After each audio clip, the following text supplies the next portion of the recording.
these are universal. They're going to have these three-way connectors on them. So to match this to this, you're going to get this adapter, which just plugs into our universal harness, just like so. Now, that will plug into your light, as you see. Real simple. That's all there is to it. All right, now, let's say, for example, you have the Radiance or the Scene Series, like we have here. In that case, there is no connector on the end of the light. Well, that's all right. We don't, you obviously don't need that adapter. What you need are connectors, and we provide those with our universal harness kit. And this is what that bag of connectors looks like. So again, just like this adapter here, which you don't need the adapter, you're just going to put the pins on and the connector on your existing light. So this way you always have a waterproof connector on your lights regardless. So whether or not the light came with a connector, then we're going to have an adapter that's going to fit. If it didn't come with a connector, then we're going to supply you with a set of connectors that's going to match up to the harness that you can simply just put the pins on and slide the connector on. So this is how you do that.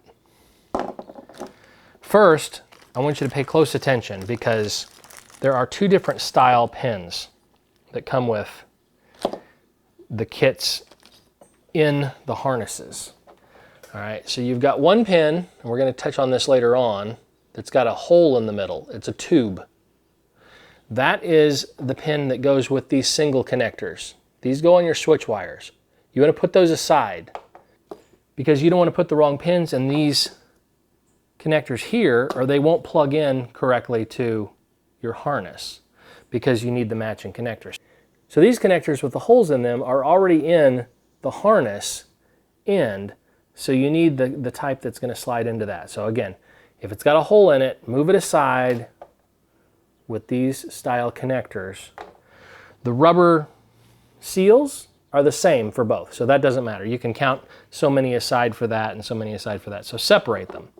So now that we've done that, you're going to see your bare wires here. We're going to take one of our rubber seals and slide it over top of that wire, just like so. And there's a couple different style crimpers that you can get. This one is kind of an all-in-one. You can see it kind of sticks out the back here. It takes and crimps all three sections of that pin at one time. You can pick those up on Amazon, pretty cheap. This one's called IWISS. And the part number is IWS-1424BN.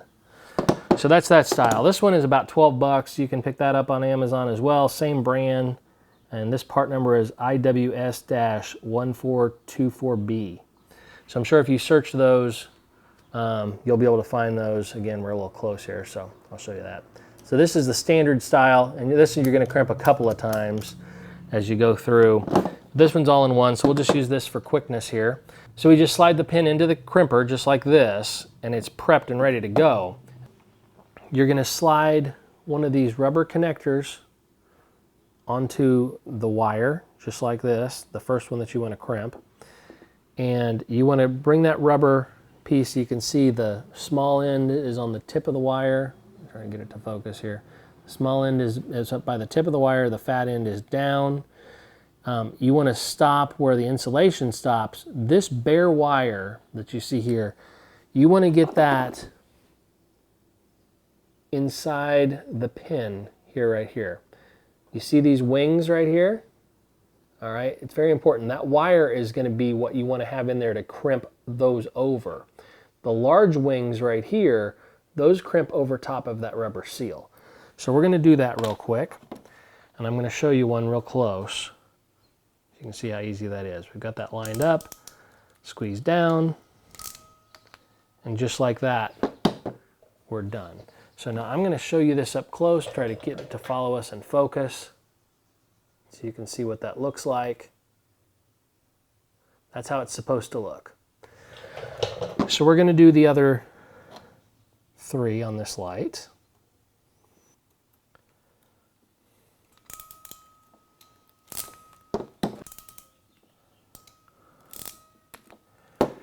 And so this is what all three should look like. Just like that. Now all we have to do is slide on our connector, and you're going to make sure that you have the wires lined up in the right position. All right, the easiest way to do that is to take your harness that you've already got, all right, that already has those red, white, and black wires popping out of it here. Line up that connector so that it's the same direction as you would plug it into, all right? Then you can make sure that your wires go in the right sockets. So you can see, so we got white here, red in the middle, black on the end. And so you'll also notice on the end of the connector here, it's got letters A, B, and C. On the end of your harness, you've got the same letters, A, B, and C. All right. So by looking at this, if you want to remember this, A is black, B is red, and C is white. All right. A is black. We've got A right here, red in the middle, white on the outside. Pins are lined up. You just slide these in, they'll go click. Once they're all in place, you can push this clip down. Make sure the wires are out of the way for the little dividers in the middle. And that's it. We're done. Our connector's on there. So now it's ready for us to just plug in to our connector. Once we have our light installed, we can just plug in our connector just like so, and it's ready to install on the truck.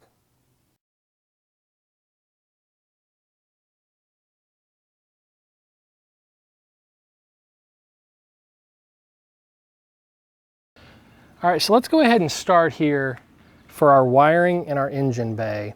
Now I've got some extra wiring here, so I'm going to try to get you to not pay attention to some of this because we have already wired some lights up in the past. But again, this is the video to show you how to install your new connectors, your new harnesses, and everything on your Raptor. So the first thing I want you to take note of is that with every Raptor, every time you purchased one of these new, and if you don't have this, look on eBay, I'm sure you can get a used one. The truck should have a Raptor supplemental owner's manual in the glove box with the regular manual. The supplemental manual is going to tell you, if you look up in the wiring section,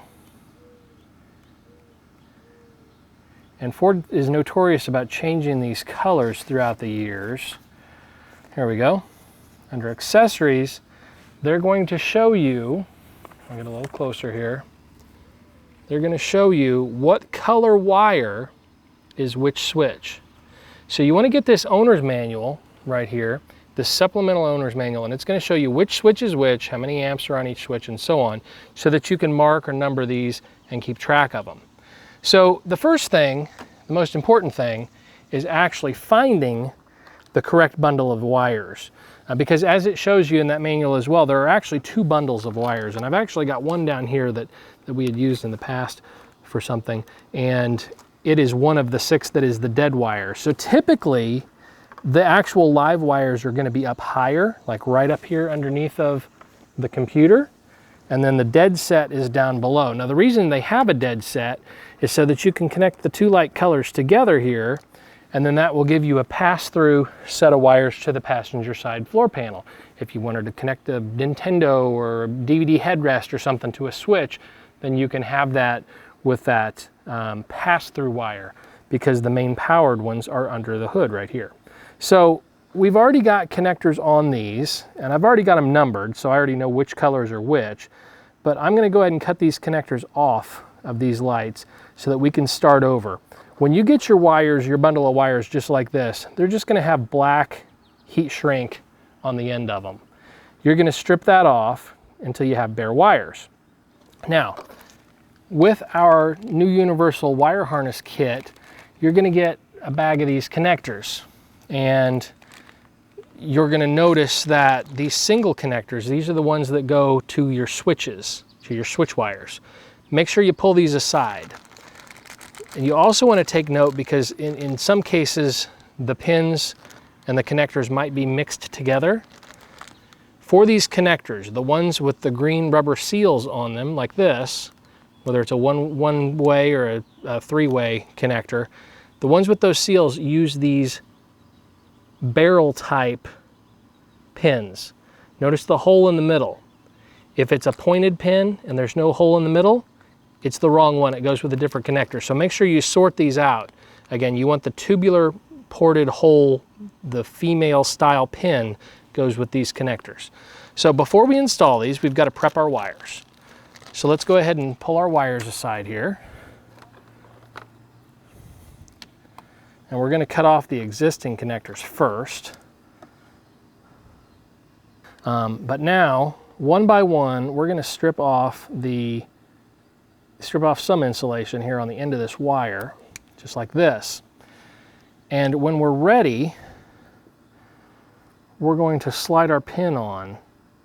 Now, take note that as you go through these, some of these wires are thinner. The 5 amp switch wires are like extremely thin. So depending, you might want to strip off enough that you can fold it over and crimp on a little bit more wire when you do this. It certainly doesn't hurt anything, especially on the last 2 wires. And you can do it on the second 2 as well. The first 2 are 15 amps. They're a little bit bigger wire and they're fine. So let's go ahead and first we want to get out one of our rubber seals, okay? And then we'll get our first pin out, and we'll be ready to crimp that on. So the first thing I want to do is I'm going to slide this rubber seal over top of this wire, just like this. My number here is a little high, so I'm going to see if I can slide that down some, maybe. It's been on there for a little while though, so it may not want to cooperate. All right, that's probably good enough. All right, so we'll slide our rubber seal on there, and then we can line our pin up here. Now, you'll notice when you put the wire through, this is important too, you see these little grooves right here. This is the section that pinches down on your wire. Make sure the wire is in here. If the wire is not in here, you're not going to get a good connection. You want these to be solid, okay? This rubber seal, when you slide it through with the wire in it, it's going to come up to these outer wings just like this, because you're going to crimp these down over top of that rubber seal. Now there's a couple different types of crimpers that you can get. These are some, I think we showed you these earlier, maybe not, but these are some crimpers that you can get on Amazon for about 12 bucks. Pretty basic, pretty simple. You line it up with the right gauge wire like this, and you crimp down over top of the wire and over top of these little wings just like so, and then you do the same thing here with the outer part for the rubber seal. If you want something that's a little more all-in-one, you can pick up a set like this that has, you slide the pin in it, and it actually crimps over the rubber seal and the wire at the same time, just like so. So that's just kind of a one click instead of doing it a couple of different times. So for time's sake, we'll go ahead and use this one for now. So I'm going to slide that rubber seal over top of there, take my wire and my connector, and I slide that in here just like this. Make sure I got that lined up, and then I'm going to squeeze down and let up. And if I did this right, which it looks like I did, I've got my wire. Try to get in there nice and close. So now you can see when I crimp this down, I've got my wire in these inner wings, which you really want to crimp down well on that wire. And that's a nice solid connection. It's not going to pull loose. So now when I'm ready to go ahead and slide my connector on, I can go ahead and take my green connector here, and we can just slide it right over top of that pin. Hopefully you can see me do that. See, you slide this end, the back end here, over top of that pin till it clicks, just like so. And then we can fold this backside down over top of that. And now we've got one wire that's ready to go. So now when we run our harnesses, we can just plug them into our switch wires.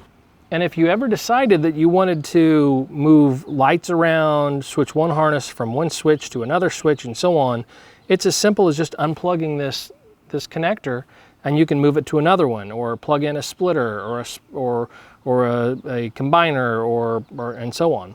So it's a very, very simple process. So we'll go ahead and put the rest of these connectors on all 6 of our wires. All right, so like I said earlier, the wire gauge on that last 5 and 6 wire is so super thin that you really, especially on those last 2, want to strip it a little extra long and fold that over so that you can get good contact on that wire when you slide your connectors on. Okay, so now we'll go ahead and put our other connector on here, and then we'll move that out of the way. All right, so now we're prepped for that one, and we'll move it out of the way. And then we're going to do that to the other 4, just like we did on the first 2. All right, so we've got our final ones on here, and now we can go ahead and put our last 2 connectors on, and then we should be all prepped and ready to go. And you can see now we've got all 6 of our connectors prepped and ready to go for any of our harnesses. And they're prepped again for each switch, and if we want to move them around, we can move them around and so on. But that is how simple that is to install these connectors onto your switch wires.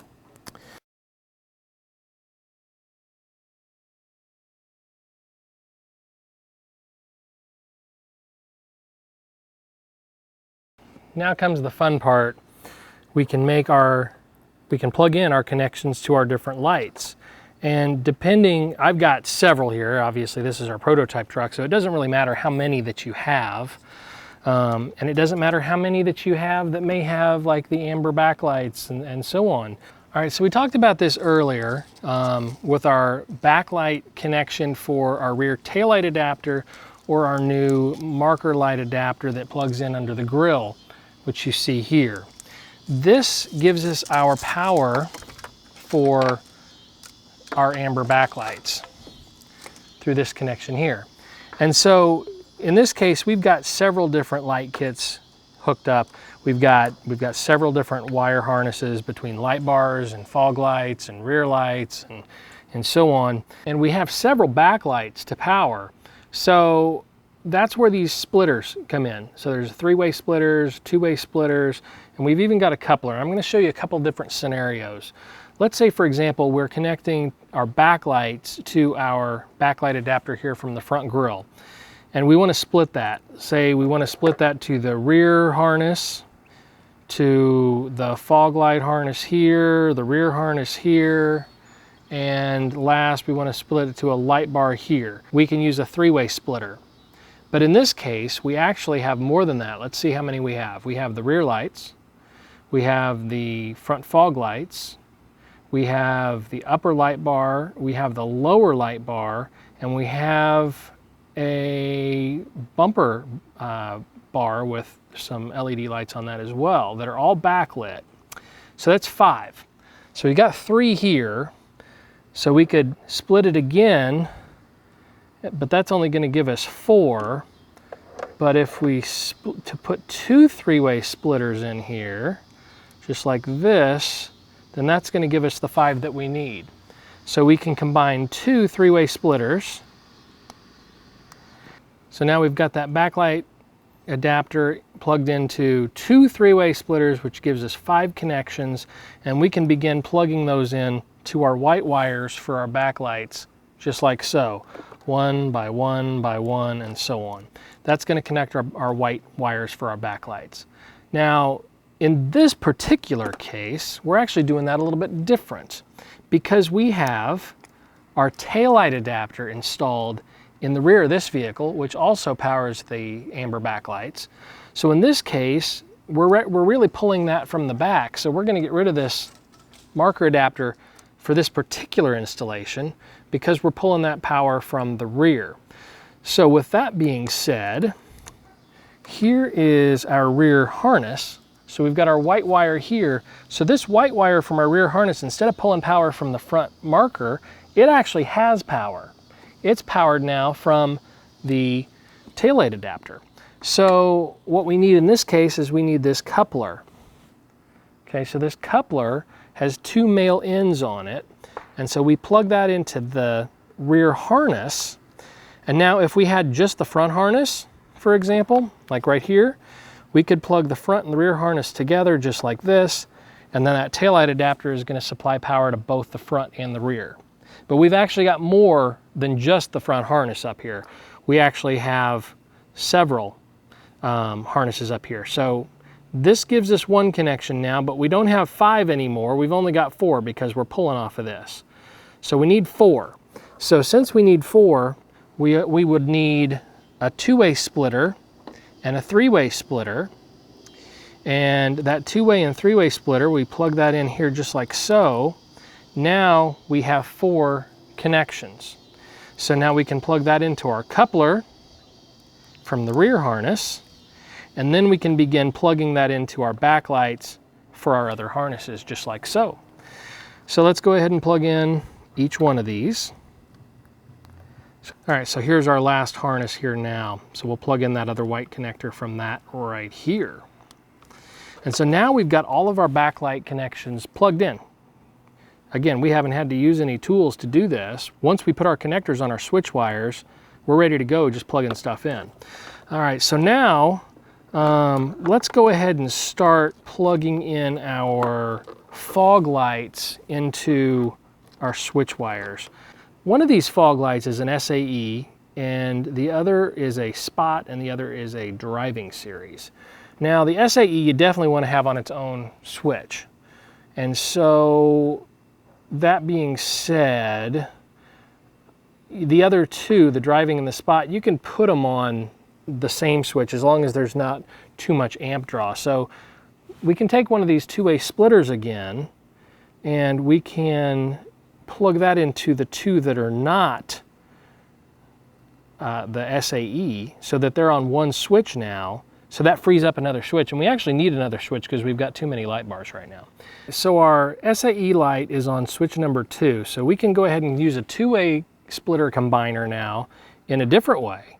And we can plug that into number 1 and number 3, just like this, and that combines those 2 lights now onto 1, and so now we can just use 1 switch. So whichever lights you're combining, you always need to make sure that you don't overdraw from whatever the amp draw available is on those switch wires. So again, switches 1 and 2 are 15 amps, 3 and 4 are 10 amps max, and 5 and 6 are only 5 amps. You're not going to get much to work on that 5 amp switch without blowing it. So a lot of times in the case of the rear lights, you're typically okay, they're smaller, they don't draw as much. But if you put a high powered one back there, you're going to need one of our relay adapters to do that. So let's go ahead and think here. Our 2 lights that we have on this circuit, 1 Spot, 1 driving, they're 360 series, they're 2 amps apiece. Technically they're under the 10 amps of switch number 3 and 4. We can probably get away with that, but I'd rather be safe and put them on a 15 amp switch, I believe. Because there's really not much we can do with our light bar set up here in the front. It's going to draw a lot more amperage than the 15 amp anyway, so it's not going to make much difference.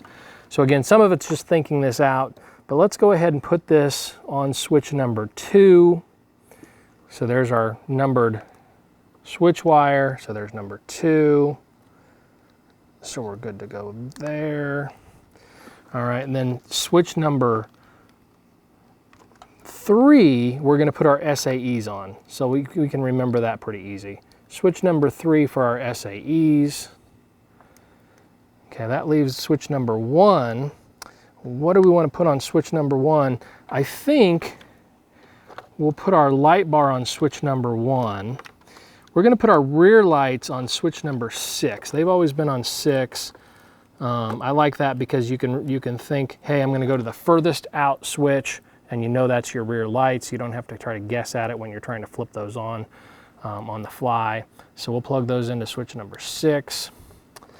All right, so now we've got our SRL light bar, and I'm going to trace that wire here because I want that on switch number 1. So here here is that SRL light bar. We're going to put it on switch number 1. Where are you, switch number 1? Oh, there it is. Okay, there's switch number 1. Just like this. All right, so now we've got that plugged into switch number 1. And then the last two things we have are light bars. We've got a lower light bar, which isn't going to draw very many amps. And then we've got a big light bar setup. It's not really a light bar. We've got 4 360 series 6-inch LEDs, which draw, I believe, 6 or so amps apiece, almost 20 amps for all 4 of them. So they're definitely going to be too much for that. We might as well just put those on the lowest power switch with our relay adapter, number 5, which means that we can probably get by with the 10 amps on switch number 4 without a relay adapter now. That gives us a little bit more flexibility to just have to use one relay adapter. I'm going to go ahead and plug that in now to switch number 4, and then the only thing we're going to need to do now is just connect our relay harness to this light bar, and we should be all set.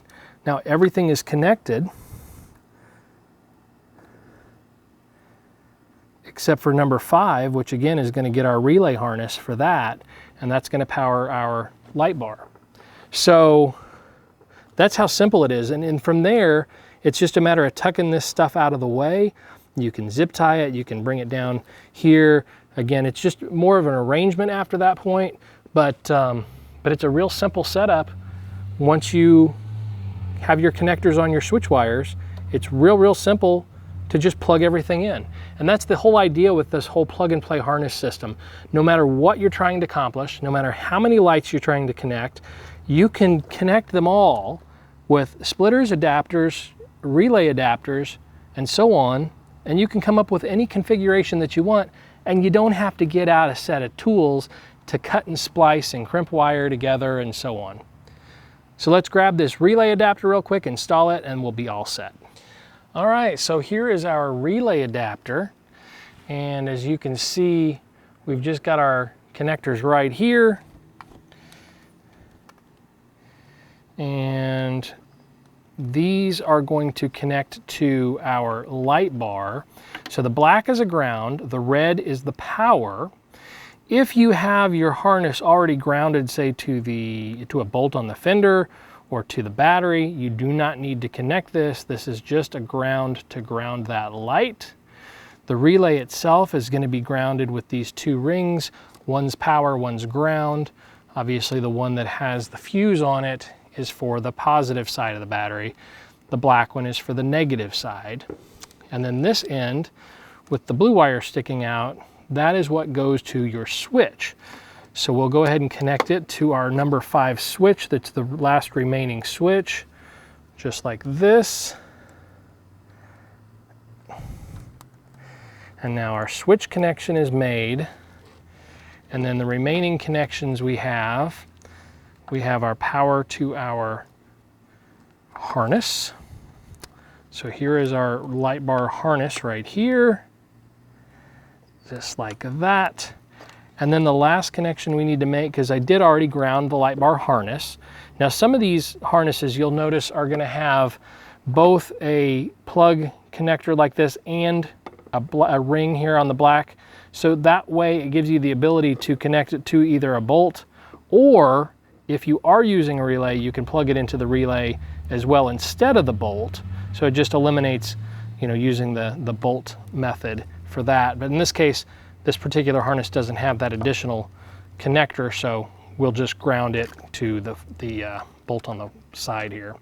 So now we just need to, again, connect this to our battery leads, and we're all set. All right, so now we've got our positive lead connected. Now the last thing we need to do is just connect our negative lead. And again, at the very end, you'll clean this up. But we'll go ahead and take our negative lead. Where do we want to run this? We can zip tie this along the battery here if we wanted to as well. All right, so let's go ahead and remove our battery post. You can also bolt this in here into the to the fender bolt instead of the battery if you'd prefer, which might be a little cleaner. So in this particular case, instead of bolting that to the battery, I'm going to go ahead and bolt that to the fender well here, to this bolt here on the side.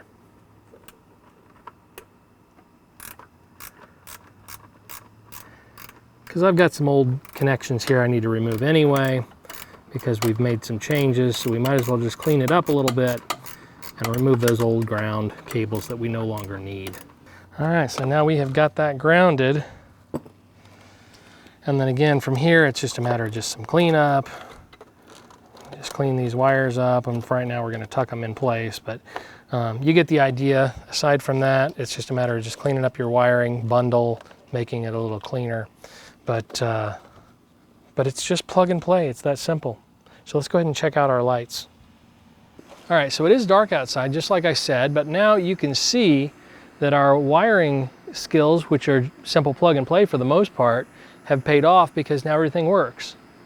So all of our amber backlights are again getting fed from that taillight adapter. And by the way, this is, when it comes to electronics and electricity, it's very important to understand what your limits are. There's different wire gauges and so on. We do have charts that are going to help you with that. But for the most part, unless you really go extreme, the different harnesses for their different applications are going to more than be able to handle the amount of power draw that there is. So for example, on things like the marker lights and the parking lights, they're a heavy enough gauge wire, and the reason you can split those multiple times is because they don't draw very much power. Now, if you're trying to split 5 different lights that were drawing 5 amps a piece, and you're trying to connect them all to one wire, it's going to be too much. And the fuses are going to blow for protection and so on. They're going to blow immediately just because it's drawing too much power. In this case, obviously, the backlights don't draw very much power, as you can see, so having them on that circuit and splitting them multiple times, it really isn't an issue. So you can do what we had showed you there with splitting those backlights several times, including the rear.